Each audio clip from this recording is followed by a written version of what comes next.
You guys depend on this. We do, yeah. We get around a lot. Work, on the bus. home, doctor's appointments. everything. I just had to make a new plan to get around, I guess. I had no Pacific, right offhand. Listen to the voice of the people.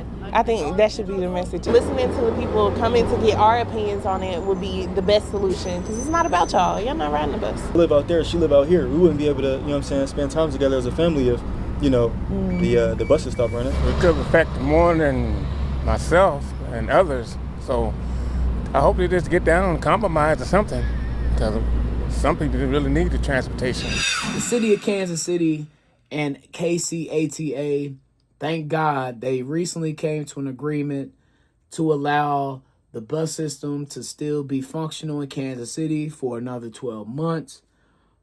But I got a big problem with why this came down to the very last second. As if we were just going to let the buses just go. As if we weren't going to have bus services for the inner city of the town. And that's where it hits me at. Because I think about my childhood. And KCATA, or Ride KC, it used to be called the Metro back in the day. And it was a huge part of my childhood. I remember just going to Bannister Mall on the Metro. My first time getting around by myself on the Metro. When I missed the bus, I had to ride the Metro to school to make sure that I got to my classes. Just everywhere I went and traveled, it was the Metro. Because my mother didn't have a car until later on in my childhood, probably when I turned 12 or 13 years old. That's when my mother got a car. And then my father and my second mother, we always had car problems when I was living with them at their house. So, man, the Metro was always essential. It was an essential part of surviving in Kansas City in the hood. It was essential, bro, because it was a critical resource for us trying to get around to appointments, to the grocery store, to wherever we needed to go.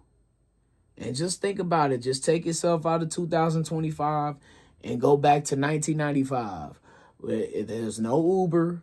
The only alternative to the Metro was walk or a taxi. That's it. No streetcar, no Uber.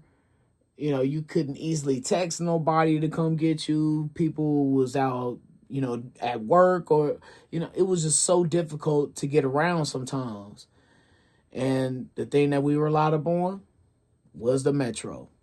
So, man, I'm just thinking about all the people that are restricted, who don't have enough money. Just think about this.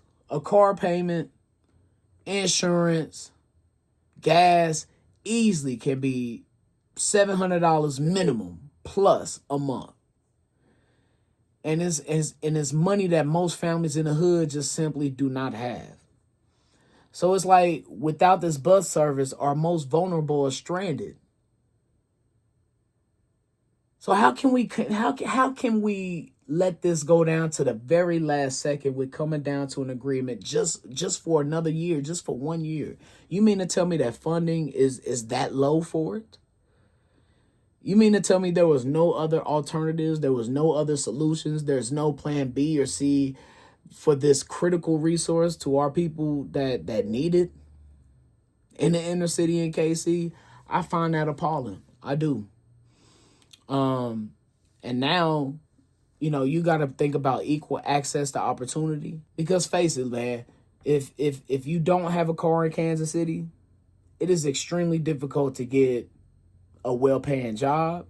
It's extremely difficult to get quality service of something. Let's say you want to go to Best Buy or something to, go look at some earphones, or you need a new plug for your TV or something. Bro, how you going to get to Best Buy? Of course, thank God for Amazon, and there are other resources now, but some of the better stores and better resources aren't even in the city. They're outside of the city, which makes it even more difficult to get to if you don't have a car.